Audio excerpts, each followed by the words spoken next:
For the evolutionists, other candidates for the role of Bigfoot's ancestors include very early and primitive hominids, Java man and pecking man, both of which are classified as Homo erectus.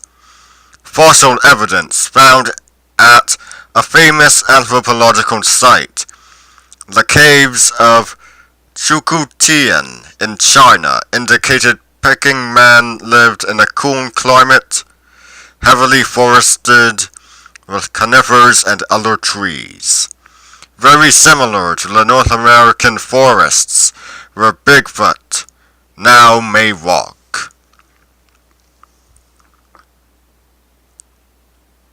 In that scientists now generally agree that the American continent was first populated by humans who walked across a land bridge from Asia in the area now called the Bering Strait. The theory goes that pecking man or other living relics of millions of years gone by could have walked across too. And it is the great-great-great-grand monsters that are still leaving all those footprints. No one, not science, not the rank and file of dedicated monster fanciers, really knows if Gigantopithecus and Homo erectus are really still among us. But huge footprints of mysterious origin are definitely among us, and they have been seen, measured, photographed, and cast into molds. According to an old story, one of the creatures was actually captured. It happened in 1884, as reported by a Canadian newspaper, the Daily Colonist of Victoria, British Columbia. The crew of a train, chuffing through a draw in British Columbia, spotted a shaggy, half-human, half-ape lying senseless beside the railroad tracks.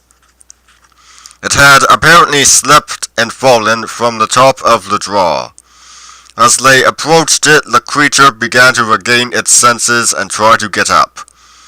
It looked smaller than most Sasquatches, just under 5 feet tall, according to the train crew. Possibly it was a juvenile, but it looked strange and mean, so one of the engineers walloped it on the head with a rock, stunning it again. They tied it up and tossed it in the baggage car and got underway again. The small creature, nicknamed Jacko by its captors, caused quite a flurry when the train reached its destination. People came from everywhere to see it, marveling at the black, silky hair which covered its entire body except for the hands, feet, and face. The crowd interest was so intense that an itinerant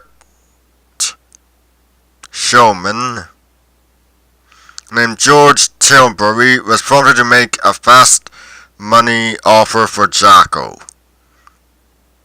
The train crew, not quite sure what else they could do with their new prisoner, accepted and transferred the creature to Tilbury's care.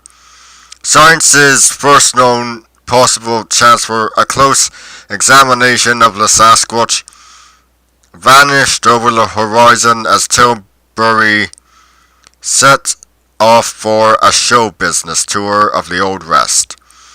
No one seems to know what happened to Jacko or Tilbury after that.